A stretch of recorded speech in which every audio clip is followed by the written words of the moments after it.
नमस्कार, मी इंदिरा आणि तुम्ही पाहताय टॉप न्यूज मराठी।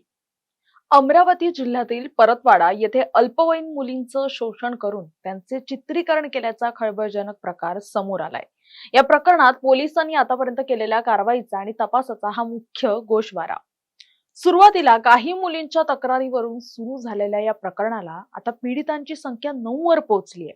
पोलीस अधीक्षक विशाल आनंद यांनी स्पष्ट केलंय की जसजसा तपास पुढे सरकतोय तसतसे अनेक धक्कादायक वास्तव हे समोर येत आहे। या प्रकरणातील मुख्य आरोपी अयान याला चैनीचं आयुष्य जगण्याची सवय होती। महागडे स्मार्टफोन, आलिशान हॉटेल्समधील पार्ट्या आणि मुलींवर पैसे उधळण्यासाठी त्याने चक्क स्वतःच्या आईचे सोन्याचे दागिने चोरून विकल्याचं समोर आलंय। सोशल मीडियावर त्याचे रोख रकमेसह व्हिडिओही व्हायरल झालेत। या प्रकरणातील दुसरा मुख्य आरोपी उजेर खान, वय वर्ष 20, याच्यावरही गुन्हा दाखल झालाय। त्याने एका 16 वर्षीय मुलीशी मोबाईलद्वारे संपर्क वाढवला होता। पालकांनी समज देऊनही त्याने त्याचं कृत्य थांबवलं नाही। अखेर तक्रारीनंतर पोलिसांनी त्याला बेड्या ठोकल्या।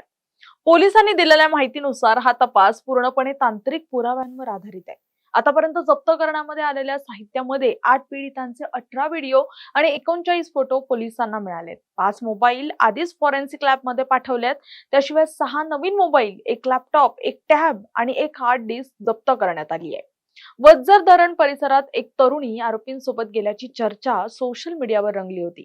मात्र पोलिसांनी ही चर्चा फेटाळून लावली आहे। ती मुलगी सुरक्षित असून तिचा या प्रकरणाशी कोणताही संबंध नसल्याचं पोलीस अधीक्षकांनी स्पष्ट केलंय।